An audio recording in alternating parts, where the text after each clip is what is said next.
Get out your glue gun. And your scissors. For the next photo assignment. Don't point that thing at me.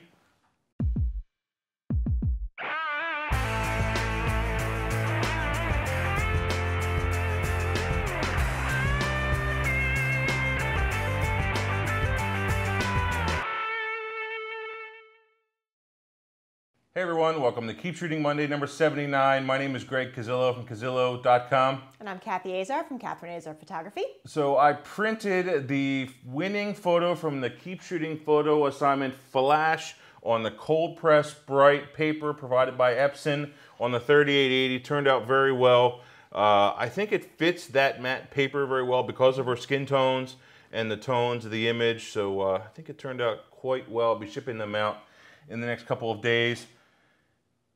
We promised a very special photo assignment for the next one. Once again, thank you, Epson, for that sponsorship of the winning prints. So, Kathy, why don't you tell us a little bit about that next one? As we talk about printing and using Epson printers and things like that, it brings to mind the fact that not enough people print their photos. They sit on the computer. Agreed. The computer is the new shoebox of old, and a lot of people don't even know where their pictures are. And the sad thing is it's easy to lose that shoebox full of them because people don't back it up. Back it up, That's exactly. a whole nother subject. I know.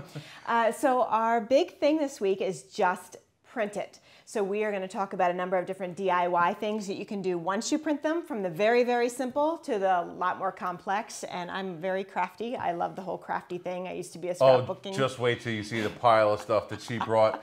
She was spending all week on it. She made a trip to Michael's. Was her AC Moore? I spent $170 at Michael's on different things. So not just this week, but coming up, we have all sorts of different really cool things that you can do. I also created a Pinterest board of different ideas, and we'll share that link as well. Yep, very good. So starting. Yeah, the basics, the easy stuff are the little things. Grab that photo there. Yeah, grab that one.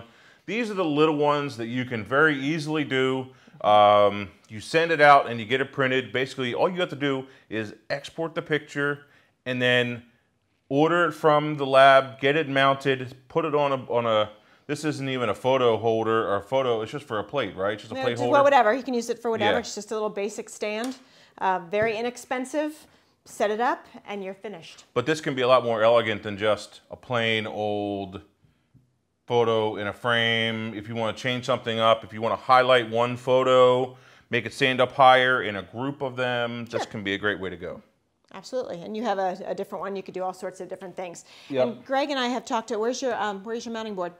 We talked about how Greg likes to do all this on his own. He has mount board and the cutting systems and whatnot. So for him, it makes a lot of sense just to mount them. For me, with my crazy, insane life, I am much more willing to say, hey, Millers, print this for me and mount it for me, and I'm willing to pay for that. And here's a couple different sizes of mount board, from your little 8x10 to 11x14 and a 16x20. You can obviously order the big sizes and cut it down, or you can use, order that correct size and it works fine. It has a little a film on it so that you can, it's just self-adhesive, and then you take a squeegee, which I should have grabbed. It's okay. I can show you a picture of it and just squeeze it on, and that's it. It's super, super simple when you're mounting something like this. We order here from a place called Coda, and I'll put up a link to Coda so that you can check them out. Really good quality product, the acid-free, all that good stuff, archival. And there's a little trick, and once again I'll show you this in a little segment. There's a little trick that Jack showed me where you take a knife. You take a knife or a real super sharp edge of something in order to definitely tell which side is the right side. Oh, good. It's actually a really easy way to pick off this paper because it doesn't always come off that easy, and you can't tell. And if you go to the corner and you just take your blade and just kind of pick at it, it'll pick that film up and then apply it and squeegee it. And so, but that's a cool way to do it. You can do it yourself, or like Kathy said, you can order it from wherever. Absolutely. Here's another really, really simple thing to do. This is just a photo stand with a little clip at the top. Take a picture, either mount it on something like the mounting board that we just showed you. This is just scrapbooking paper, the photo safe paper, and slide it right in and you have another display. Easy peasy, lemon squeezy, as the kids would say. Very easy. Simple. And you know, for something like that, you don't even need the expensive mount board. You can buy the mount board, but you don't have to get the colored mount board if you don't want to. You can just use that paper and double it up. Absolutely. And you know, it's an easy thing to do. That's what that is. That was double mounted. Yep. And Kathy said something earlier, like, hey, make sure that you're doing the acid-free stuff, because it does make a difference in the archival and how long. So another easy one that we talk about a lot is framing. Besides just having the print like that and mounted, is frames. This particular one was done by Bridget Hanley, our picture framer, and we're actually going to do a special show with her coming up very soon. She's awesome. I've been using Bridget for probably 10 or 12 years, something like that. She's an excellent picture framer, and I'm sure you can find one in your area that does a good job. And that's the thing, is finding someone that has that artistic quality, that knows what they're doing.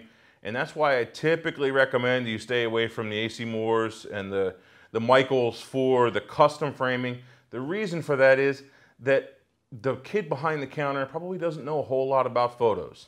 They probably don't know a whole lot about art, and so that's why I recommend finding a real picture framer to pick the right colors and do the right thing and find the right frame to make that piece look really good. And the nice thing about having someone like that is it can be reciprocal. She can refer people to you for photos, you can refer people to her for frames. Exactly. And oftentimes people will give you some kind of a discount if you're a photographer and you have a unique relationship with them. And that's one thing that I actually have in my ebook, one of my ebooks, I forget which one it was.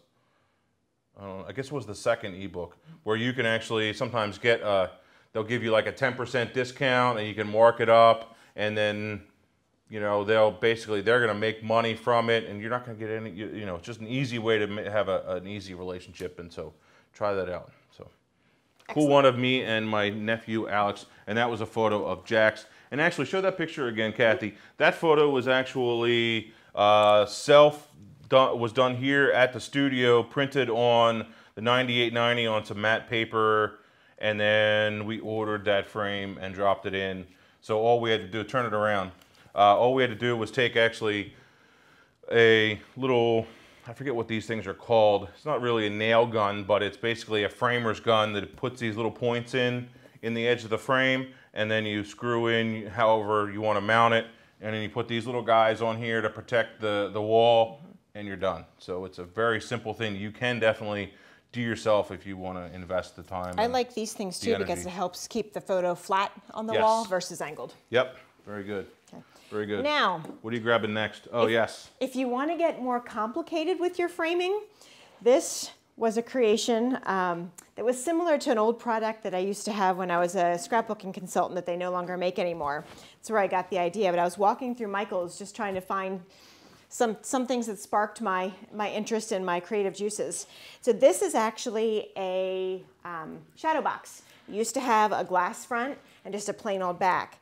It's a 12 by 12, so I found some 12 by 12 cork.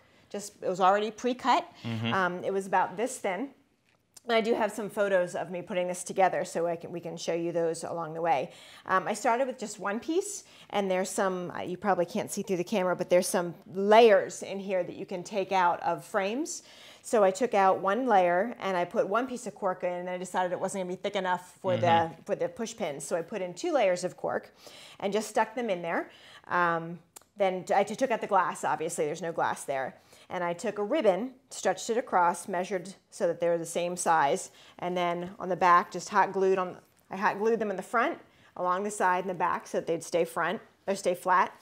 I tied and hot glued so that it would stay flat along the back. Of course, ribbon. You had to do a fancy way to hang it too, instead of just a normal hanger. Exactly. So you could just hang it, and you could get as complicated or as simple as you wanted. These were all printed on my Epson printer, which I don't know how I lived without. I'm not just promoting Epson because they're sponsoring our show, our contest, but I really love having it at home.